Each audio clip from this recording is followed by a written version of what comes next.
Dis-nous pasteur. Shalom, shalom, bonjour encore. Notre troisième de cette série. Que Dieu soit béni. Nous allons prier. Seigneur Jésus, merci.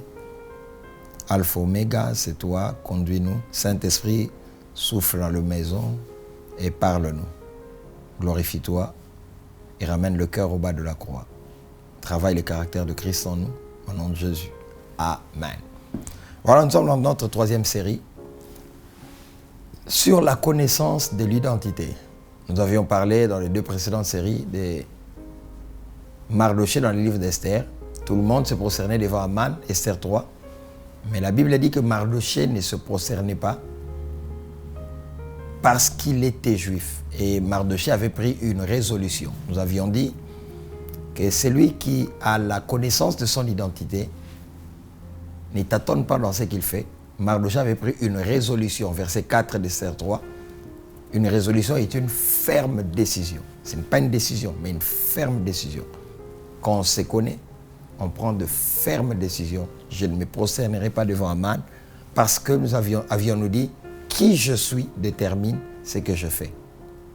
Mardochée ne se prosternait pas devant Aman parce qu'il était juif. Esther 3, 4. Pour aujourd'hui, nous parlerons de ce sous-thème. La connaissance de l'identité me donne la maturité. La connaissance de mon identité me donne la maturité. Matthieu 4, 2 à 7 est notre texte de base. Il s'agit de notre Seigneur Jésus-Christ. Après avoir jeûné 40 jours et 40 nuits, il eut faim. Oko Kanzala pré-jeûne. Verset 3. Le tentateur s'étant approché lui dit: si tu es fils de Dieu, ordonne que ces pierres deviennent pain. Ah! Donc si tu veux que ton lima, quoi mon anzam, change le pierre en pain. Si tu as vraiment l'onction, lève ces paralytiques. Jésus répondit, verset 4. Il est écrit: l'homme ne vivra pas seulement de pain, mais de toute parole qui sort de la bouche de Dieu. Le diable le transporta dans la ville sainte, le plaça sur le haut du temple. Deuxième épisode. Et lui dit: si tu es fils de Dieu, jette-toi en bas. Et il donnera des ordres à ses anges à ton sujet, et ils te porteront sur les mains de peur que ton pied ne heurte, ainsi de suite. Je peux me limiter là. Le diable dit à Jésus: si tu es fils de Dieu, ordonne que ces pierres deviennent du pain. Jésus dit: l'homme ne vivra pas seulement de pain, mais de toute parole qui sort de la bouche de Dieu. Si tu es vraiment un pasteur puissant, va à Mamayim, ressuscite le mort. Si tu as vraiment beaucoup d'argent, va à magasin, distribue l'argent. Qu'il y ait des défis de foi bêtes et qui ne viennent pas de Dieu. Beaucoup font des choses pour chercher à prouver qui ils sont par rapport à la définition de ce que la société ou leur entourage leur dit ou pense qu'ils sont. Ne fais jamais les choses pour prouver qui tu es. Si tu es fils de Dieu, change le pierre en pain. Satan, ce n'est pas la démonstration de changer le pierre en pain qui fera de moi fils de Dieu. Je viens du ciel, je connais qui je suis et je ne fais pas les choses pour prouver qui je suis. Quand on a atteint la maturité, on ne fait plus les choses pour prouver. Ne fais pas les choses pour prouver qui tu es, pour confirmer. Ne cherche jamais à faire pour prouver. Non. C'est de l'enfantillage. C'est de l'immaturité. Ça va te coûter cher. L'identité me donne de la maturité parce que mes motivations ne sont pas pour prouver. Je suis Jésus, je viens du Père. Celui qui m'a vu a vu le Père, Satan. Tu n'as pas à me dire: si tu es fils de Dieu, change les pierres en pain. Ce n'est pas le fait de changer les pierres en pain qui fait de moi fils de Dieu. Je connais qui je suis Jésus, je suis venu du ciel, le Père m'a envoyé. Celui qui m'a vu a vu le Père. Je n'ai pas besoin de prouver. Changer le pierre en pain pour que les gens acclament. Et mon ego, mon alter ego est nourri. Et ça, les narcissiques aiment ça. Ma vie, mon langage et mon ministère prouvent que je suis venu du Père, moi Jésus. Diable, tu n'as pas à attendre que je change le pierre en pain. Mais plus tard, Marie, il y a une rupture de vin. Il dit, suivez-le, faites ce qu'il dira de faire. Ils arrivent, il dit, mettez l'eau. Dans les vases, ils ont mis. Et puis il a dit, amenez, apportez à l'ordonnateur. Pendant qu'ils allaient, Jean 2, l'eau fit changer en vin. Écoute-moi. Si je change le pierre en pain, qui va manger ça? Est-ce que c'est utilitaire? Est-ce que c'est urgent? Est-ce que c'est nécessiteux? Mais là, il y avait un problème dans Jean 2, des ruptures de vin, la fête devait continuer. Mais écoutez, Jean 2, 11 dit, quand il a changé l'eau en vin, la Bible dit, c'est là que Jésus manifesta sa gloire et ses disciples crurent en lui. Ça dit, pourquoi je fais les miracles? C'est pour que les disciples croient en moi. Mais maintenant, Satan, quand je vais changer les pierres en pain, toi, Satan, tu vas manger. Deuxièmement, toi, Satan, tu vas croire en moi. Matthieu 4. Si tu es fils de Dieu, change le pain, pierre en pain. Si tu es fils de Dieu, deuxièmement, jette-toi du haut du temple et il ordonnera aux anges de venir te ramasser. La puissance et les dons ne sont pas pour des exhibitions. L'argent que tu as, ce n'est pas pour les exhibitions. La beauté que tu as, jeune fille, ce ne sont pas pour les exécutions. Vous connaissez les histoires qu'on avait quand on était encore à la jeunesse. Quelqu'un me dit, mais tu es déjà jeune. J'ai 52 ans. Quand on était encore jeune. Je dis, si vraiment, Seigneur, si tu ne veux pas qu'on couche avec ma fiancée, qu'elle ne vienne pas me visiter aujourd'hui et qu'il pleuve. Oh! Frère, il va venir. Elle va venir. Il ne va pas pleuvoir. La suite. Tu es un bon frère, tu me feras rire. Je continue. Jean 3, 26 à 36. Moi, j'aime un peu blaguer, chers téléspectateurs, parce qu'au Congo, on a déjà beaucoup de problèmes, de tensions, de sucre. Alors, quand nous rions, ça détend l'atmosphère. Jean 3, 26 à 36. Quelqu'un me dit, on n'enseigne pas en étant comme ça. On enseigne comment? Jean 3, 26 à 36. Ça, c'est le pasteur Dédé. Ils vinrent trouver Jean et lui dire, Rabbi, celui qui était avec toi au-delà du Jourdain et à qui tu as rendu témoignage, voici, il baptise et tous vont à lui. Jean répondit, un homme ne peut recevoir que ce qui lui a été donné du ciel. N'oubliez pas, nous parlons de l'identité et de la maturité. 28. Vous-même m'êtes témoin que j'ai dit, je ne suis pas le Christ, mais j'ai été envoyé devant lui. Celui à qui appartient l'épouse, verset 29, c'est l'époux. Mais l'ami de l'époux, qui se tient longtemps, éprouve une grande joie à cause de la voix de l'époux. Il n'est pas jaloux de l'époux. Aussi, cette joie qui est la mienne est parfaite. Il faut qu'il croisse et que je diminue. Celui qui vient d'en haut est au-dessus de tous. Celui qui est de la terre est de la terre. Et il parle comme étant de la terre. Celui qui vient du ciel est au-dessus de tous. Verset 32. Il rend témoignage de ce qu'il a vu et entendu et personne ne reçoit son témoignage. 33. Celui qui a reçu son témoignage a certifié que Dieu est vrai. 34. Car celui que Dieu a envoyé dit les paroles de Dieu parce que Dieu ne lui donne pas l'esprit avec mesure. Le Père aime le Fils et il a remis toutes choses entre ses mains. Celui qui croit au Fils a la vie éternelle. Celui qui ne croit pas au Fils ne verra point la vie, mais la colère de Dieu demeure sur lui. Tirons des vérités. Quand on connaît son identité, on connaît ses limites. On vient dire à Jean, la personne que tu avais présentée, celui que tu as introduit là, commence à baptiser plus que toi. Biso bat bazo ya souté le baptême na biso. tout le monde va à lui. Quand on connaît son identité comme Jean, on connaît aussi son limite. Et on connaît simplement, on reconnaît simplement et humblement les compétences des autres. La connaissance de l'identité te décomplexe. Te donne de la maturité à savoir que l'autre a reçu plus que moi. La connaissance de l'identité va t'épargner de l'esprit de comparaison. Au Kodefa, au Kinamakala, frère. Vis dans le contentement.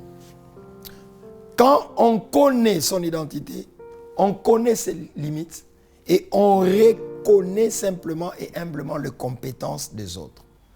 Quand on connaît son identité, on reconnaît les compétences des autres. On n'est pas complexé, on n'est pas aigri, ni un jaloux qui veut faire pour prouver. On vient dire à Jean, c'est lui que tu as présenté.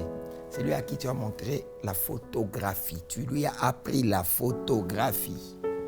Il est à la présidence. Comment tu agis? Comment tu réagis? Celui qui connaît son identité vit dans le contentement sans être dans la démesure. Jean-Baptiste savait qui il était. Jean-Baptiste connaissait les limites de son potentiel. Quand on connaît son identité, on connaît les limites de son potentiel. N'oubliez pas, Jésus a dit, à certains, on avait donné combien? 5 talents.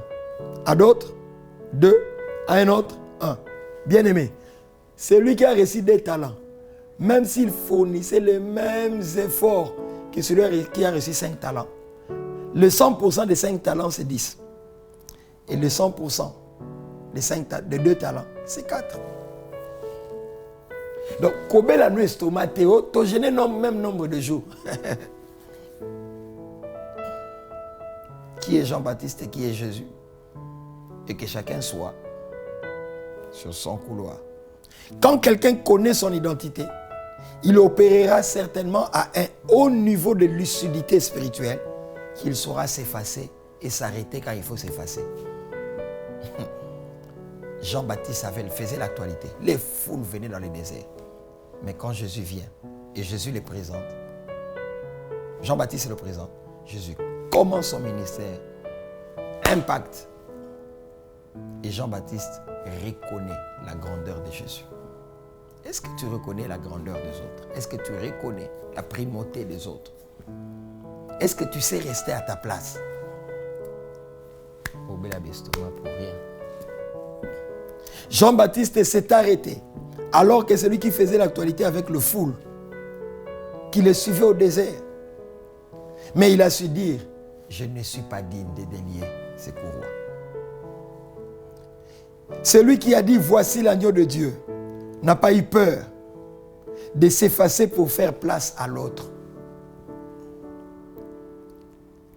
Il a laissé l'autre, Jésus-Christ, être exposé sur le projecteur de la gloire.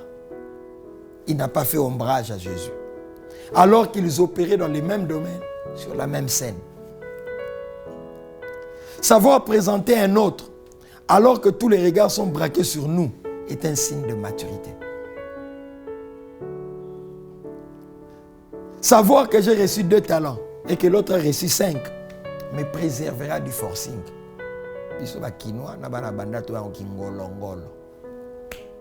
Forcing. Et au barré, frère. En français. Forcé. Là, tu es tué d'un, comme les Ivoiriens. Savoir que j'ai reçu 2 talents et que l'autre a reçu 5.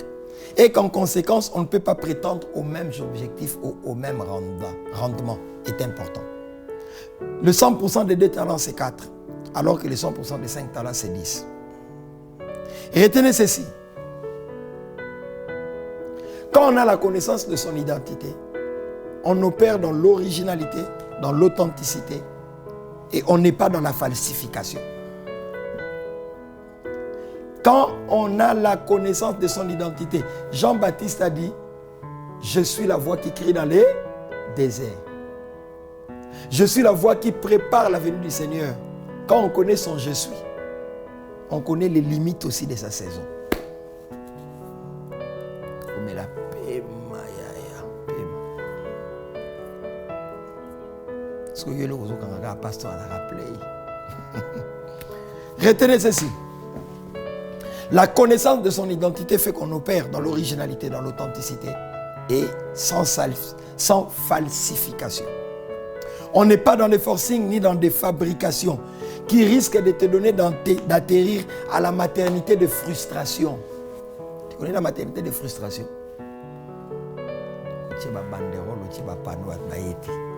Hein?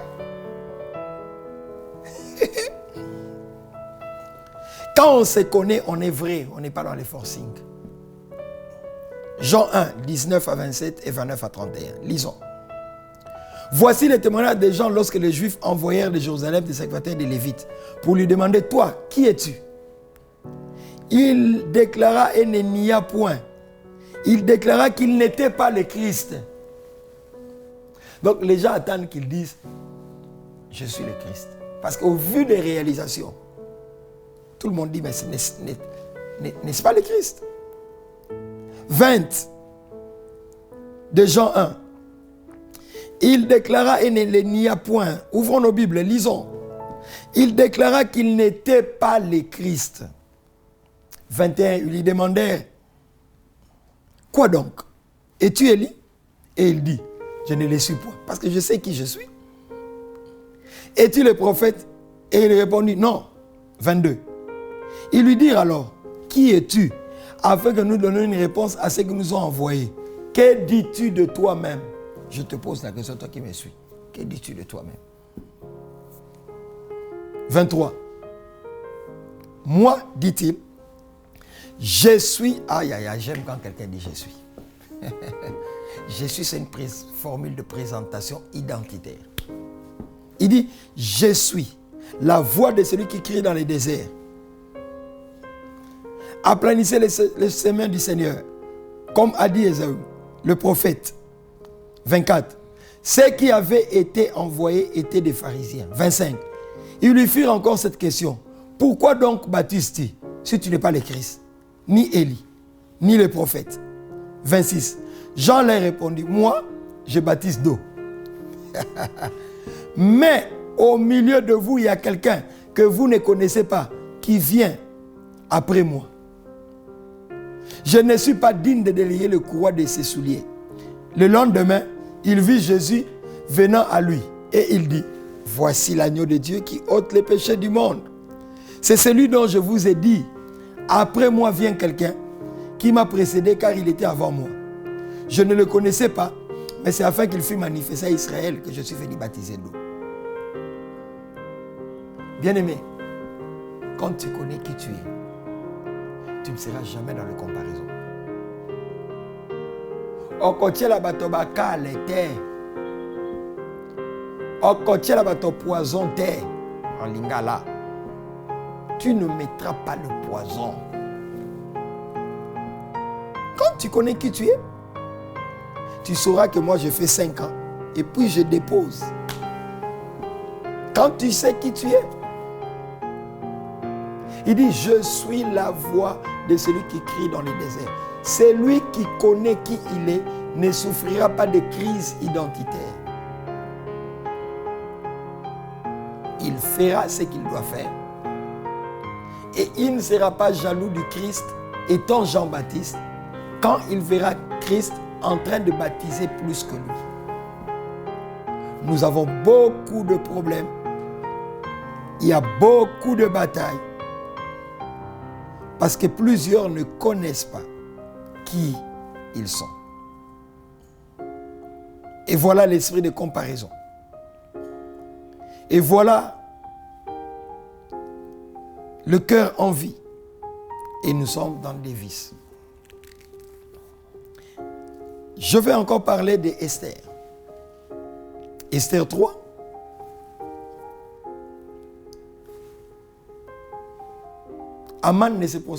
Mardochée ne se prosternait pas devant Aman parce qu'il était juif.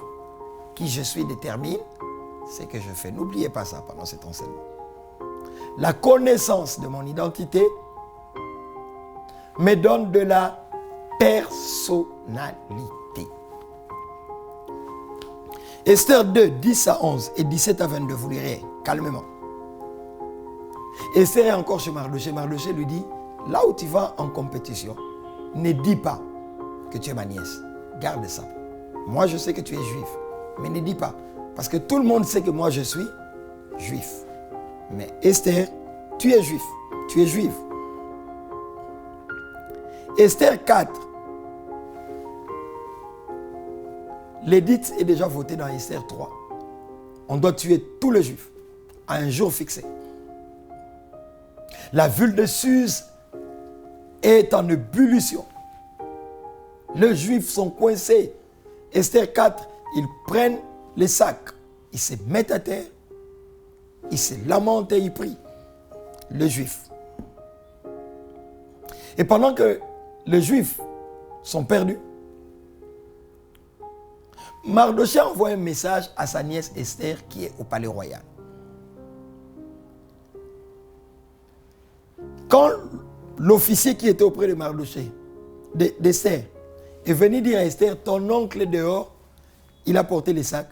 La Bible dit, Esther a envoyé des habits à Mardoché pour dire, arrête ton jeûne. Autrement, moi je suis reine, je suis au palais royal, tu m'humilies. J'ai dit à une Esther, il y a des batailles qu'on n'arrête pas avec l'argent. Il y a des batailles qui ne s'arrêtent que par la prière.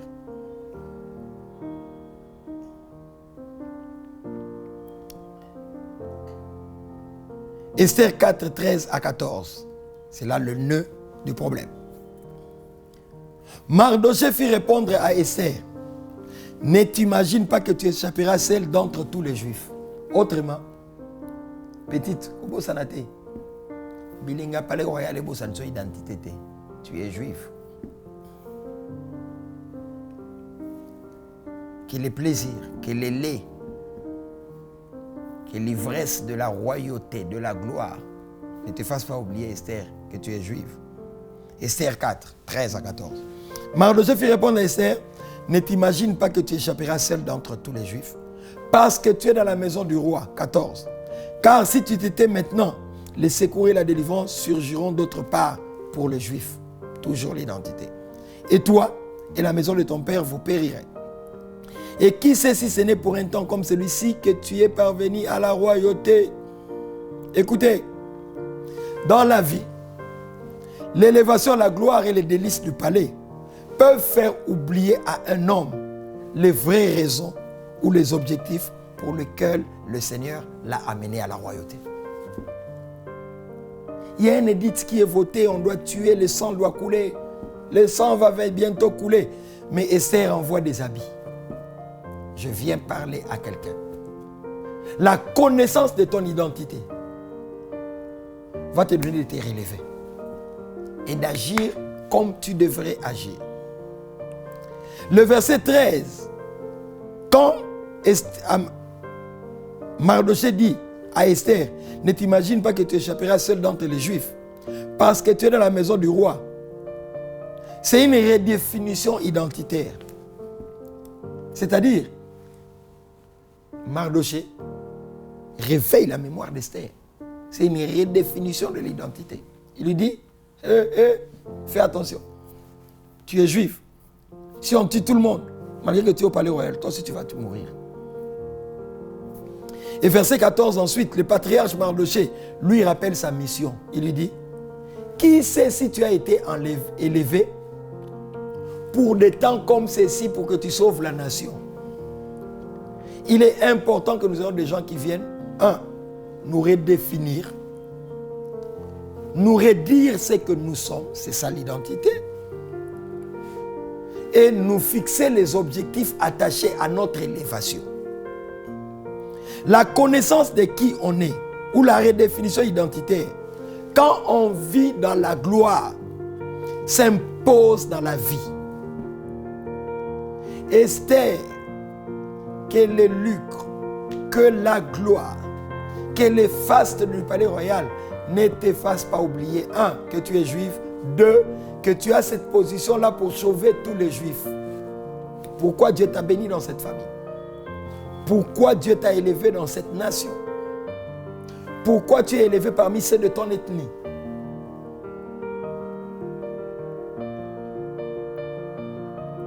Si Mardochée ne redéfinit pas qui est Esther au palais royal, Esther elle-même va passer à côté, mais Esther aussi va faire passer à côté tout le peuple, toute la famille, toute l'entreprise, tout un groupe peut passer à côté à cause d'une Esther qui est au palais royal, mais qui oublie qu'elle est au palais royal pour de temps comme cela. La redéfinition de notre identité a la capacité de nous garder ou de nous recentrer sur le but pour lequel Dieu nous a élevés à ce niveau. Esther, tu es au palais royal pour des saisons comme celle-ci. Ne l'oublions jamais. Vivre la vie pour soi-même est une autre forme d'échec. Note cela. Miles Monroe. Vivre la vie pour soi-même est une autre forme d'échec. Comment tu es content d'être le seul dans cette entreprise à avoir un véhicule Jeep, 80 000 $, mais tout le monde vient, même pas brouette, mais tu es à l'aise. Mauvais chef. Pasteur, tu dis quoi? Mauvais chef. Jésus est la tête. Nous, Église, nous sommes le corps. Jean 17, Jésus dit, Père, j'ai accompli la mission que tu m'as envoyée sur terre. Maintenant, je vais rentrer au ciel pour que tu me redonnes la gloire que j'avais avant que je ne vienne sur terre. Le gars part pour récupérer la gloire. Mais la Bible dit, quand il arrive au ciel, Romain dit que Jésus est intercesseur. Hébreu, Jésus est intercesseur à la droite du Père. Donc le gars partait pour jouir, mais quand il arrive là-bas, lui est la tête. Et nous, nous sommes le corps. Il s'est dit, comment moi qui suis la tête, je vais me réjouir au ciel, alors que le corps qui est mon épouse est encore sur la terre. Ça serait un monstre. Celui qui est à l'aise au ciel commence à intercéder pour le corps. Et Jean 14, il dit, je suis parti vous préparer une place pour que là où je suis, vous y soyez. Tout bon Africain, mais ça va changer, hein? Le paradigme va changer. Mais tout bon Africain, en attendant, quand il est en Europe, il est dans de bonnes conditions dans les pays occidentaux, il se dit quoi? Il va déclarer sa femme et ses enfants. Pourquoi? Là où je suis, ma femme et mes enfants doivent être. C'est pourquoi aussi Jésus ne nous a pas déclaré. Jésus a parlé de nous au ciel. Nos noms sont inscrits dans les livres de vie. Si les regroupements familiales peuvent venir pour un Africain en Europe, il y aura plus que les regroupements familiales. Très bientôt, ceux qui vivent comme passagers sur la terre seront passagers à bord du vol qui va nous amener au ciel. J'entends les passagers à destination du vol de Lola sont priés de prendre place à bord du vol qui nous amène pour le ciel. Le son de la trompette va sonner et on va partir. La tête n'est pas pour les entêtés. La tête, c'est pour ceux qui ont la tête. Jésus est la tête de l'Église. Il est au ciel, mais il n'est pas à l'aise parce que le corps aussi doit être là. Quand tu es chef, tu n'es pas chef pour toi. Tu es chef pour ceux que tu diriges. Quand tu montes, tu dois monter avec les autres. Esther, comment es-tu à l'aise d'être seule au palais royal dans de bonnes conditions? Et tu veux m'envoyer, moi, Mardochée, des habits et le peuple va mourir? Verset 14, partie B. Et qui sait si ce n'est pour un temps comme celui-ci que tu es parvenu à la royauté? Ces rappels du but a immédiatement réveillé Esther et lui a poussé à une action de révolte, sachant qu'à part moi, aucun autre n'a la position d'influence que Dieu m'a donnée pour faire basculer la balance dans cette sphère des rapports de force en faveur de mon peuple. Ne te leurre pas, chère Esther. Même si tu es riche et tu as la gloire au palais royal, tu restes juif. Principe. Quand Dieu t'élève, il ne t'élève pas pour toi. Il t'élève pour plusieurs. Et quand tu as la gloire, n'oublie pas. Esther a dit, vous me demandez d'aller voir le roi. Mais il y a une loi qui existe si tu n'es pas appelé et que tu vas vers le roi, on te tuera. Et moi, ça fait 1 mois, Esther 4:11, que le roi ne m'a plus appelé. J'ouvre une parenthèse. Des fois, ceux qui ne sont pas au palais royal, en regardant Esther de dehors du palais royal, pensent que dans le palais royal, Esther est toujours en contact avec le roi. Et pourtant, dans le palais royal, Esther avait fait 1 mois. Elle ne rencontrait plus le roi. Principe. Ne juge jamais Esther ou celui qui est sur le trône dans ses décisions et directions, parce que des fois, nous n'avons pas toujours tous les éléments du contour de la situation qui traverse Esther dans la royauté. Nous n'avons toujours pas tous les éléments du contrôle de la situation pour maîtriser tous les facteurs qui entrent dans la prise de position ou de décision dans certains contextes particuliers. Pour ceux de dehors, Esther, tu ne bouges pas. Mais moi, à l'intérieur, j'ai des infos et des éléments de ma décision que dehors, vous ne pouvez voir ni apprécier. À partir de dehors, Esther, tu ne fais rien, tu ne vois pas le roi. Mais à partir de l'intérieur, moi, je sais que le terrain est miné, on ne m'appelle plus. Nakuta la rasuna roité. Vous ne voyez qu'à ma position de chef, qu'à ma position de leader, qu'à ma position de reine, étant au siège et au cœur du lieu où se prennent de grosses décisions. Mais moi, Esther, je sais les réalités et les contraintes. Qu'on ne m'appelle plus depuis 1 mois. Je connais les pesanteurs du trône. Je connais les lois et les réalités qui régissent ces si hauts niveaux de responsabilité que vous enviez, mais que vous ne connaissez pas. C'est la redéfinition de l'identité d'Esther en tant que juive, qui lui a donné de rentrer dans l'intimité du roi, c'est-à-dire de prendre les risques pour aller toucher les sceptres d'or, et tout a changé.